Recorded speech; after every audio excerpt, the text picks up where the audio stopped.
हम चाहते हैं इस देश में हिंदू और मुसलमान भी ना हो। धर्म के नाम पर लड़ रहे हैं तो इससे भी तो डाइवर्जन हो रहा है। मजहब के नाम पर लड़ रहे हैं, इससे भी तो डाइवर्जन हो रहा है। पटाखों पर जैसे आपका एक विवादित बयान आया हाल में कि हम आपकी बकरा ईद पे नहीं करते तो आप हमारे पटाखों पर ज्ञान ना दें, इसका क्या मतलब है? आप हमारे हिंदू त्योहारों पर ही पटाखे फोड़ने पर ज्ञान क्यों देते? तो हमने ये निवेदन किया कि यदि आप ज्ञान दें तो हर बार दें, सबको रोकें। केवल हिंदुओं को टारगेट करेंगे तो उससे हमको भाई जलन होगी। हिंदू खतरे में ही है क्योंकि लगभग 8 राज्यों में हिंदू घट चुका। कट्टरता बढ़ रही है, इसको आप किस तरह से देखते हैं? कट्टरता के नाम पर आप गला काटो, कट्टरता के नाम पर आप मंदिर मस्जिद उड़ाओ, कट्टरता के नाम पर आप भगवानों के बैनर फाड़ो, कट्टरता के नाम पर आप रामचरितमानस को जलाओ, आई एम सेक्युलर, और आप रामायण को जलाओ। कट्टरता के नाम पर आप गाय को काटो और कट्टरता के नाम पर आप राम के होने की सबूत मांगो, तो ये मूर्खता है। मोदी जी से आपके संबंध कैसे हैं? बहुत प्यारे हैं, भाई के रूप में। उन्होंने छोटा भाई शायद आपको बोला, मैं पढ़ रहा था। बिल्कुल बोला, बाएं पकड़ करके बोला। और दावी के ऐसा प्रधानमंत्री देश को मिलना बहुत मुश्किल है। बंगाल में आपने बोला कि जब तक दीदी रहेंगी मैं नहीं जाऊंगा, इस पर बताइए। तो हमने ये कहा है कि दीदी जी अगर आप नहीं देंगी तो फिर जब दादा आएगा तब आएंगे। लोगों ने हमारी चमक देखी है, लोगों ने हमारा चलना देखा है, संघर्ष नहीं देखा। कितनी रातें हम सोते नहीं हैं ये दिखाई नहीं पड़ता, कितने दिनों तक भोजन नहीं कर पाए ये किसी ने नहीं देखा। इस देश में नेता पैसा लेकर के, इस देश का क्रिकेटर भारत का पैसा लेकर, इस देश का बॉलीवुड का एक्टर पैसा लेकर विदेश में घर बनाता है। हम कथा करके जो मिलता है वो अस्पताल बनाते हैं, उनसे तो बेहतर है। तो आप कर रहे हैं शादी? फिर हम तो नहीं कर रहे, परिवार वाले करवा रहे हैं। कब? पता नहीं है अब कब करवाएंगे, पर करवाएंगे वो। महाराज जी, पहले तो हमसे बात करने के लिए बहुत बहुत धन्यवाद। ANI से बात करने का आपने समय निकाला। आपकी यात्रा शुरू होने वाली है, उस पर मैंने देखा आप काफ़ी मीटिंग्स कर रहे हैं, मसरूफ़ हैं। क्या है ये यात्रा और क्यों निकाल रहे हैं यात्रा आप? बहुत बहुत धन्यवाद ANI का, और ANI के सभी दर्शकों का भी धन्यवाद। इस देश में वैचारिक क्रांति को फैलाने के लिए, हिंदुओं को एकजुट करने के लिए और हिंदू के बल को बढ़ाने के लिए, एकता के लिए हम चाहते इस देश में दंगे ना हो। हम चाहते इस देश में जातिवाद के नाम पर जहर ना उगला जाए। हम चाहते इस देश में अंगड़े और पिछड़े के नाम पर लड़ाई न की जाए। हम चाहते हैं इस देश में हिंदू और मुसलमान भी ना हो। हम चाहते हैं इस देश में हिंदू हिंदुत्व और हिंदुस्तान की जय जयकार हो। हम मुसलमानों के भी विरोधी नहीं, ईसाइयों की भी विरोधी नहीं, लेकिन जो हिंदू घट रहा है, हिंदू जो डर रहा है, हिंदुओं पर जो अत्याचार हो रहे हैं या जो हुए हैं, उसको हम भर तो नहीं सकते, पर आने वाली नस्ल को सुधारने के लिए, आने वाली पीढ़ी को बल देने के लिए इस देश में हवाई जहाज चार्टर्ड या फिर ट्रेन से चल करके देश हिंदू राष्ट्र नहीं बनेगा। डिफेंडर या फॉर्चूनर से चलने से भारत हिंदू राष्ट्र नहीं बनेगा, ना हिंदू जगेगा। गांव गांव गली गली नुक्कड़ नुक्कड़ जाना पड़ेगा, तब हिंदू बचेगा, तभी हिंदू जगेगा, तभी एकता होगी। इसलिए ये पदयात्रा 7 नवंबर से 16 नवंबर तक दिल्ली से वृंदावन तक की 10 दिनों की पैदल चलकर गांव गांव गली गली हिंदुओं को गले लगाने के लिए हम कर रहे हैं। लेकिन महाराज जी, तो ऐसा लगता नहीं कि ऐसी यात्राओं से पोलराइजेशन और बढ़ता है? नहीं, घटता है, बढ़ता। गांव गांव में जातियों के नाम पर लड़ाइयां हो रही, खपाड़ फोड़े जा रहे हैं, जातियों के नाम पर बेईमानता फैलाई जा रही है, जातियों के नाम पर अंगड़े और पिछड़े लड़ रहे हैं। तो हम सब इस देश की संतान हैं, तो हम सब भारतीय हैं, तो सब हम सनातनी। जब हम सनातनी हैं तो हम आपस में ही क्यों लड़ें? क्यों ना हम उसके लिए लड़ें जिससे देश का विकास हो, क्यों ना हम उसके लिए लड़ें जिससे देश का भला हो, क्यों ना हम उसके लिए लड़ें जिससे मानवता का भला हो। उसके लिए एकमात्र उपाय है, तलवारों की क्रांति नहीं, विचारों की क्रांति चाहिए। एकमात्र उपाय है, हम सबको जातियां भले ही हों पर जातिवाद ना हो। तो महाराज जी, आप कैसे जोड़ सकते हैं? और भी कितने सारे शंकराचार्य हैं और कितने सारे और धर्मगुरु हैं, आपको क्यों लगता है कि आप ही सब हिंदुओं को जोड़ सकते हैं? नहीं, उन संतों की ही कृपा से हम ये कर पा रहे हैं। वो संत हमें आशीर्वाद दे रहे हैं, हमारे देश के शंकराचार्य हमें आशीर्वाद दे रहे हैं, हमारे महापुरुष हमको आगे कर रहे हैं, हमारे महापुरुष हमारे साथ चल रहे हैं और हमारे आगे चल रहे हैं, हम उनके पद चिन्हों पर चल रहे हैं। 14वीं शताब्दी में जगतगुरु रामानंदाचार्य भगवान ने कहा, हरि को भजे सो हरि को होई, जाति पात पूछे नहीं कोई। आज जगतगुरु शंकराचार्य ने कहा, सब एक हैं, एकत्व का स्वरूप, एकता का स्वरूप उन्होंने ये प्रतिपाद किया है। उन्हीं पद चिन्हों पर हम चल रहे हैं। उन सब संतों का आशीर्वाद मिल रहा है, हमें ब्रज के सभी महापुरुषों का आशीर्वाद है, सभी अयोध्या के महापुरुषों का आशीर्वाद, इस देश के प्रतिष्ठित जितने संत हैं उनकी हम पर कृपा है। आज कुछ तस्वीरें देखी, प्रेमानंद जी से आप मिल के आए? हाँ। तो क्या हुआ, जरा बताएं लोगों को। उनका परिकर हमको काशी में मिलने आया और वार्तालाप हुई। बहुत बाबा की भी व्यस्तता रहती है, हमारी भी उनकी बहुत तबीयत को लेके लोग बड़ा अभी अनुकूल है, बहुत अफवाहें फैला रहे थे, लेकिन महापुरुष हैं, उनकी तो लीलाएं हैं। तो आज हम आमंत्रण देने गए पदयात्रा का, हम आज अपनी पदयात्रा का पत्र देने गए, उन्होंने सहर्ष स्वीकार किया और बहुत लाड़ लुटाया, बहुत प्रेम महाराज किया। जी, लेकिन एक तबका ये भी जो सोचता है कि धर्म धर्म धर्म पे इतना ज़्यादा फोकस होके आप कह रहे हैं कि देश की तरक्की हो, ये हो, लेकिन धर्म को अगर हम सेंटर बना देंगे तो आपको लगता नहीं कि कहीं डाइवर्जन होता है इस चीज़ से? अभी धर्म के नाम पर लड़ रहे हैं तो इससे भी तो डाइवर्जन हो रहा है। मजहब के नाम पर लड़ रहे हैं, इससे भी तो डाइवर्जन हो रहा है। संस्कृतियों के नाम पर लड़ रहे हैं, इससे भी तो देश की एनर्जी दूसरी तरफ जा रही है। जातियों के नाम पर लड़ रहे हैं, इससे भी तो देश गर्त में जा रहा है। तो क्यों ना एक सॉल्यूशन निकाल दिया जाए, एक उपाय कर दिया जाए कि अब आप अपनी ऊर्जा को जाति, धर्म, मजहब, क्षेत्रवाद, भाषावाद की लड़ाई से ऊपर उठ करके राष्ट्रवाद के लिए जिए। यही हमारी पदयात्रा का मोटिव है। महाराज जी, आपने अभी बोला मैं मुसलमानों के भी खिलाफ नहीं हूँ, बिल्कुल नहीं है ना, लेकिन आप मैं देखता हूँ कई बार बयान देते हैं कि आप पटाखों पर, जैसे आपका एक विवादित बयान आया हाल में कोई विवादित नहीं। कि हम आपकी बकरा ईद पे नहीं करते तो आप हमारे पटाखों पर ज्ञान ना दें, इसका क्या मतलब है? किसी भाई साहब ने बयान दिया कि पटाखों से प्रदूषण होता, हम मानते हैं बिल्कुल होता है, लेकिन 25 तारीख को क्रिसमस डे को भी पटाखे फोड़े जाते, 1 जनवरी को भी पटाखे फोड़े जाते, नई साल पर भी। गाजा अभी लड़ रहा है, बम से भी प्रदूषण हो रहा है। रूस यूक्रेन लड़ा, उससे भी प्रदूषण हुआ। कोई नेता जीतता है, पटाखे फोड़ते हैं, उससे भी तो प्रदूषण होता है। देश में क्रिकेट जीतते हैं, पटाखे फोड़ते हैं, उससे भी तो प्रदूषण। लेकिन आप हमारे हिंदू त्योहारों पर ही पटाखे फोड़ने पर ज्ञान क्यों देते हैं? तो हमने ये निवेदन किया कि यदि आप ज्ञान दें तो हर बार दें, सबको रोकें। केवल हिंदुओं को टारगेट करेंगे तो उससे हमको भाई जलन होगी, खुन्नस होगी कि आप हमको टारगेट कर रहे हैं। हमारे हिंदुओं के त्योहारों को आप डिमोशन करना चाहते हैं, उसको डिमोटिवेट करना चाहते हैं, हिंदुओं के उत्साह को। नहीं, कोई बोलता है आई लव मोहम्मद, तो उससे क्या दिक्कत है? या आई लव महादेव, तो क्या दिक्कत क्या है? बिल्कुल भी दिक्कत नहीं, हमने तो सपोर्ट किया। आई लव मोहम्मद होना चाहिए, पर आई लव महादेव भी हो तो आपको दिक्कत ना हो। और दूसरी बात, सर तन से जुदा कर देंगे, ये बयान भी ना हो। ये देश के कानून के खिलाफ है, ये देश के संविधान के खिलाफ है। आप हमारे सभी अब तक के दिए हुए वक्तव्य को देखिए, हमने सिर्फ एक ही बात कही है, हम तलवारों की लड़ाई पर भरोसा नहीं करते, विचारों की लड़ाई पर भरोसा करते। लेकिन आप महाराज जी, आप अच्छा काम ही कर रहे हैं कि सबको संगठित कर रहे हैं। आपने बोला कि आप मुसलमानों के साथ हैं, जो हिंदू रेडिकलाइजेशन जो बढ़ रहा है उसको आप किस तरह से देखते हैं? इसको हिंदी में बताओ आप। हिंदू का जो जिसे बोलते हैं कट्टरता बढ़ रही है, इसको आप किस तरह से देखते हैं? देखिए, कट्टरता में यदि किसी की हिंसा नहीं है तो वो कट्टरता ठीक है। कट्टरता का मतलब हिंसा नहीं है, कट्टरता का मतलब है खुद को प्रोटेक्ट करना, खुद को प्रोटेस्ट करना, खुद को सुरक्षित करना। किसी के खिलाफ बोलना मूर्खता है, अपने पक्ष में बात रखना कट्टरता है।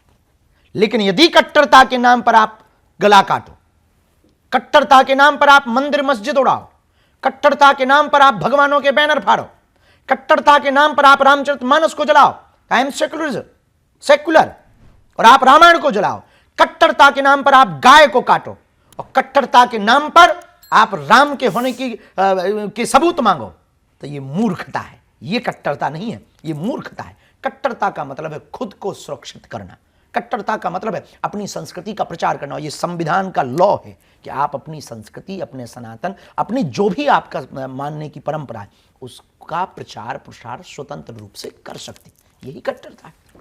तो आप मुझे बताइए, आपका जो थिंकिंग है या जो आपकी लाइन रहती है वो किसी पर्टिकुलर पॉलिटिकल पार्टी से अलाइन लगती है? एक पार्टी है जो हिंदूज की बात करती है, आपका भी ऐसा लगता है कि आप हिंदूज की बात हमेशा करते हैं, तो आपको क्या पॉलिटिक्स की तरफ बढ़ रहे हैं क्या महाराज जी आप? बिल्कुल भी नहीं। और इस देश में किसी भी पार्टी ने हिंदुत्व का ठेका थोड़ी ले रखा है। इस देश में जितनी भी पार्टियां, उनमें कहीं ना कहीं हिंदू है, और जिस पार्टी में हिंदू है हम उस पार्टी की बात कर रहे हैं। अब कोई हमें अपना ना माने तो वो उसकी कमी है, हम तो जहां जहां हिंदू हैं। आपका बीजेपी से कोई अलाइनमेंट नहीं है? सीधा सवाल पूछता हूं, सीधी सी हम बात कह दें, हमारा किसी भी पार्टी से कोई अलाइनमेंट नहीं है, और सब पार्टी हमारी है, क्योंकि सब पार्टियों में हिंदू है। तो आपके संबंध कैसे हैं कांग्रेस से? बहुत अच्छे हैं। कमलनाथ जी ने हमारी कथा करवाई, छिंदवाड़ा में करवाई, और दिग्विजय सिंह जी से बहुत अच्छे नाते। और लेफ्ट में जैसे जो वामपंथ है उससे किससे आपकी जाति है? वामपंथी हमारी नज़र में कोई है नहीं, सनातनी हमारी सब नज़र में। और मोदी जी से आपके संबंध कैसे हैं? बहुत प्यारे हैं, भाई के रूप में। उन्होंने छोटा भाई शायद आपको बोला, मैं पढ़ रहा था। मैंने बिल्कुल बोला, बाएं पकड़ करके बोला। और धाबी के जैसा प्रधानमंत्री देश को मिलना बहुत मुश्किल है, इतना बड़ा विजन और मिशन। इसलिए नहीं हम ऐसा कह रहे हैं कि उन्होंने हमें भाई बोला, हम इसलिए कह रहे हैं कि वो सिर्फ देश के लिए सोचते हैं। और यदि ऐसा कार्य किसी भी पार्टी का प्रधानमंत्री करता तो भी हम उसके लिए बोलते, क्योंकि हम सत्य के पूजक हैं। तो किसी उनकी व्यक्ति आपको के क्या नहीं। चीज़ें जो है मुख्यतः अच्छी लगती हैं? राष्ट्रवाद, प्राथमिकता, राष्ट्र के प्रति समर्पित, बहुत अद्भुत। भारत का विजन मिशन 2047 का देखना, बहुत अभूतपूर्व। दुश्मन के घर में घुस करके मारना, बहुत अभूतपूर्व। अपनी संस्कृति के साथ कोई खिलवाड़ नहीं। राम की भी बात करते हैं तो राष्ट्र की भी बात करते हैं, खेल की भी बात करते हैं तो रेल की भी बात करते हैं, चाय की भी बात करते हैं तो गाय की भी बात करते हैं। ये हमको बहुत अच्छा लगा। और ये कहना हमें बहुत, इसमें हमें कोई किंचित, ये इन आप माननीय प्रधानमंत्री नरेंद्र मोदी जी की स्थान पर कोई और होता उनके जैसा करने वाला, तो भी हम यही बोलते। संतों में कोई कंपटीशन नहीं है आपस में? हमारा खुद का नहीं है, बाकी का पता नहीं। नहीं, आप मतलब कई बार कई संतों ने ये जाहिर किया है कि लड़ाई तो है संतों में भी आपस में। होती है आदिकाल से, आज से थोड़ी है। विश्वामित्र जी की थी, आपको याद नहीं है? वशिष्ठ जी विश्वामित्र जी की। अब तो कलयुग चल रहा है तो होगी, ये पक्का है। हमारा निजी किसी से कंपटीशन नहीं, कोई हमसे मान रहा हो तो वो महापुरुष। तो राजनीति तो आप कह रहे हैं आप दूर हैं, कोसों दूर है नहीं, राजनीति से। कोसों से पहले शुरुआत से ही है, ये हमारा काम ही नहीं है, हमारा काम अलग है जी। तो बंगाल में आपने बोला कि जब तक दीदी रहेंगी मैं नहीं जाऊंगा, इस पे बताइए कुछ। ऐसा कुछ नहीं, हमने कहा दीदी के यहाँ पर हमको दूसरी जगह की परमिशन नहीं मिली, जिस जगह मिली थी वहाँ पानी भरा था, दूसरी जगह मिली नहीं। तो हमने ये कहा है कि दीदी जी अगर आप नहीं देंगी तो फिर जब दादा आएगा तब आएंगे। स्वामी जी एक और बात, महाराज जी लेकिन हाँ, हम एक बात कह दें, हम बंगाल जाएंगे। तो वो बात सही थी या ये बात सही है? दोनों सही है। बंगाल जाएंगे, हमने ये कहा, कब जाएंगे ये थोड़ी कहा है। तो आप मुझे एक बात बताइए महाराज जी, पहले हम देखते थे कि जो साधु संत हैं बड़े सिंपल, मतलब पहाड़ों पे तपस्या करते थे।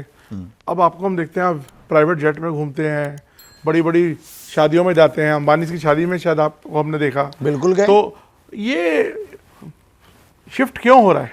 बिल्कुल। और एक बात बताइए, क्या इतने जो आराम, ऐशो आराम वाली जिंदगी और इतनी ग्लैमर जब संतों के साथ जुड़ जाए, आपको लगता है फिर पहली बात तो साधु सिंपल ही होना चाहिए, और हम बहुत सिंपल हैं। दूसरी बात, रही बात चार्टर्ड की, तो वो आपकी श्रद्धा है कि आप हमें चार्टर्ड पे लेके आए। आप बैलगाड़ी पे लेके आएंगे तो हम मना नहीं करेंगे। गए आप कभी बैलगाड़ी में कहीं? बिल्कुल गए हैं। और आपको हम कह दें कि एएनआई को हम एक वीडियो का विजुअल भेजना चाहते हैं कि जलगांव में जब हमारी कथा हुई है, और कथा में जब पूरे में पानी भर गया है तो बैलगाड़ी से चल के गए, उसका वीडियो नेट पर डला हुआ है, और कृपा करके वो जरूर देख लें। और हम पैदल भी चलते हैं, 160 किलोमीटर पैदल भी चले। पिछली पदयात्रा बागेश्वर धाम से ओरछा तक की हमने पैदल की, तो हम पैदल भी चलते हैं, हम बैलगाड़ी पे भी चलते हैं, और हाँ, हम गाड़ी पे भी चलते हैं, और चेला बढ़िया मिल जाए तो चार्टर्ड पे भी चलते हैं। अब आपकी श्रद्धा है, आप बड़ी वाली हवाई जहाज़ भेजो तो हम उस पर भी आएंगे। दूसरी बात, हम आराम के लिए साधु नहीं बने, हम स्वादु नहीं हैं, साधु हैं पक्के वाले। दूसरी बात, चमक धमक में आना या आपसे संवाद करना या कपड़े पहनना, ये चमक धमक, ये ऐसो आराम नहीं कहलाता है। कई बार माया में फंसे हुए व्यक्ति को समझाने के लिए माया के अंदर घुस करके उसको समझाना पड़ता है। आपको जवाब देने के लिए हमको सोफा पे बैठना पड़ेगा, तब जवाब दे पाएंगे। यदि हम मंच पे बैठ जाए, आप नीचे, तो आपके अंदर से क्वेश्चन नहीं निकलेगा, ईगो हर्ट हो जाएगा। तब हमें आपको लगता तो ये लॉजिक है, हमें आपको छीलना है, तो क्या उपचार है? स्टूडियो में बैठ करके, सोफा पर बैठकर आपको जवाब दें। चौथी, पांचवी बात, तपस्वी साधु वो भर नहीं है कि जो केवल तपस्या कर रहा, जो केवल तपस्या कर रहा वो अपना आत्मकल्याण कर रहा, लेकिन जो समाज में आकर के हिंदुत्व, सनातन या सेवा का कार्य कर रहा, वो लाखों लोगों का भला कर रहा। तो जीवन में दो रास्ते हैं, स्वांतः सुखाय, खुद का आनंद, और दूसरा अपने साथ साथ दूसरों को आनंद देना। हम उस रास्ते पर, लोगों ने हमारी चमक देखी है, लोगों ने हमारा चलना देखा है, संघर्ष नहीं देखा। कितनी रातें हम सोते नहीं हैं, ये दिखाई नहीं पड़ता। कितने दिनों तक भोजन नहीं कर पाए, ये किसी ने नहीं देखा। हम जब पैदल चले, किसी ने नहीं देखा। आज हम जब गालियां सहते, कोई नहीं देखता। आज हम जब तनाव सहते, झंझट सहते, कोई नहीं देखता। झूठे आरोप एलिगेशन हम जब सहते, कोई देखने नहीं आता, ना कोई साथ देने आता, उल्टा कमेंट करता और पोस्ट करता और गाली बकता। ये बाबा तो सब ऐसे ही होते हैं। फिर भी अपनी मुस्कुराहट नहीं छोड़ी, फिर भी अपना कॉन्फिडेंस नहीं छोड़ा, फिर भी अपना काम नहीं छोड़ा, फिर भी हिंदुत्व नहीं छोड़ा, फिर भी सनातन का कार्य नहीं छोड़ा, फिर भी दीनहीन बेटियों का विवाह नहीं छोड़ा, फिर भी हाँ, इस देश में नेता पैसा लेकर के, इस देश का क्रिकेटर भारत का पैसा लेकर, इस देश का बॉलीवुड का एक्टर पैसा लेकर विदेश में घर बनाता है। हम कथा करके जो मिलता है वो अस्पताल बनाते हैं, उनसे तो बेहतर है। बहुत अच्छा आपने समझाया, काफ़ी चीज़ें क्लियर हो गई मेरे भी माइंड में। मोदी जी ने जो आपसे आपके वहाँ आए थे, कैंसर अस्पताल का जो इनाग्रेशन किया था, तब हम कहीं पर हाँ भूमि पूजन भी किया था, और उन्होंने कोई पर्ची निकाली थी आपकी शादी की। ये बताइए कुछ अब थोड़ा लाइटर नोट पे। जी, वो जो कक्ष बना था पीछे, उसको ग्रीन रूम कहते शायद, तो वहाँ पर बैठे थे, तो प्रधानमंत्री जी भी, हमारी माता जी भी बैठी थी। तो माता जी से कहा था उन्होंने, बहुत सहजता से माता जी से कहा, माँ मैं भी आपका बड़ा बेटा हूँ, चिंता मत करो, मैं इनका बड़ा भाई हूँ, अब इनकी चिंता तुम मुझ पर छोड़ो। और क्या चिंता है, आज मैं भी हनुमान दादा का आशीर्वाद लेकर आया हूँ। अच्छा, शादी की चिंता है, मैं भी आज पर्ची खोल रहा हूँ, इनकी शादी होगी। ये बात थी। तो आप कर रहे हैं शादी फिर? हम तो नहीं कर रहे, परिवार वाले करवा रहे हैं। कब? पता नहीं है अब कब करवाएंगे, पर करवाएंगे वो। इस पे तो पूरा देश जानना चाहता है कि हाँ, लेकिन इस देश में हमारे इस मुद्दे से ज़्यादा और भी बड़े मुद्दे हैं। हिंदू राष्ट्र का मुद्दा है, बेरोजगारी का मुद्दा है, शिक्षा का मुद्दा है, स्वास्थ्य का मुद्दा है, लेकिन पता नहीं। बहुत अच्छी बात है कि आप सारे जो ये गंभीर मसले हैं इनको लेकर साथ चल रहे हैं, और इनके सॉल्यूशन भी आपके पास हैं, तो ये एक अच्छी चीज़ है। ये सबसे बड़ी दिक्कत है, कोई मानता नहीं। नहीं आपकी जो फॉलोअरशिप है वो तो मतलब मुझे लगता नहीं अभी आज के डेट में बहुत लोग ऐसे होंगे जिनको नहीं होगी इस तरह की फॉलोअरशिप। भगवान की कृपा है, वो सब हमारे हाथ में। तो सर, जब आपको लोग भगवान बोलते हैं तो आपको कुछ अजीब लगता है या? बिल्कुल नहीं, हम भी लोगों को भगवान बोल देते हैं।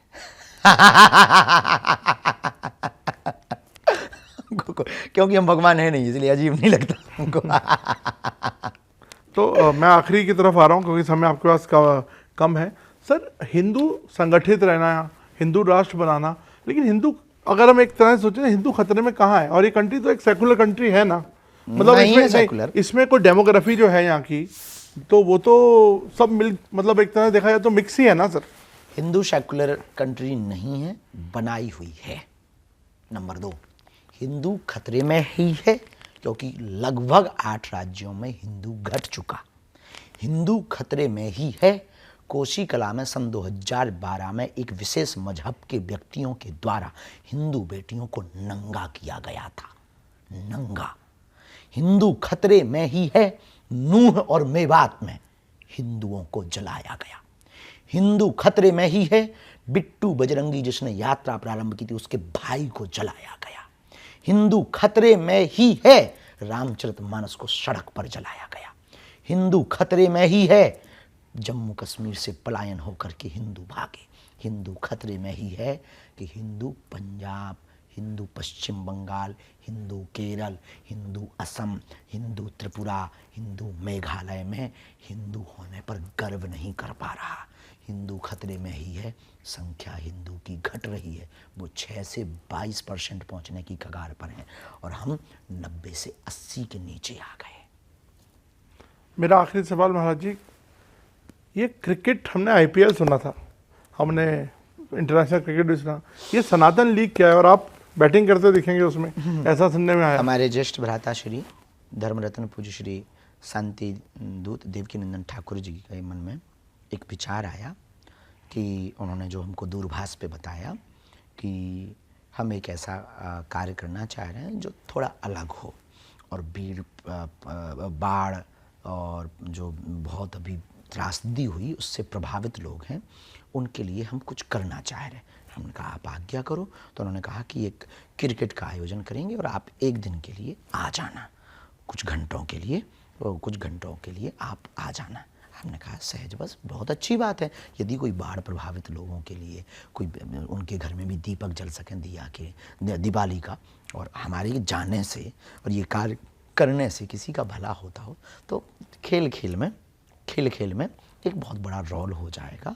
और वैसे भी क्रिकेट हमको पसंद है। तो ये सनातन क्रिकेट का क्या रहेगा फॉर्मेट, आपको कुछ आइडिया? सनातन क्रिकेट का शायद धोती कुर्ता का फॉर्मेट रहेगा, अपनी विचारधाराओं को पहुंचाने के अलग अलग माध्यम और ये होते हैं। कब हो रहा है इसके लिए 18 तारीख को है। 18, तो आप यहाँ खेल रहे हैं इसमें? हम जा रहे हैं, हम खेल रहे हैं। वैसे भी हम क्रिकेट खेलते हैं। हमारा पसंद। महाराज जी बहुत बहुत शुक्रिया, आपने हमसे बात की, धन्यवाद। और आपकी यात्रा अच्छे से निकले। और आप भी आइए, एनआई परिवार का सादर आमंत्रण है 7 नवंबर से 16 नवंबर तक। जी धन्यवाद, बहुत बहुत धन्यवाद। ताजा खबरों के लिए लाइक, फॉलो और YouTube पर सब्सक्राइब कर बेल आइकन दबाएं। साथ ही ताजा अपडेट्स के लिए स्वदेशलाइव.com पर विजिट करें।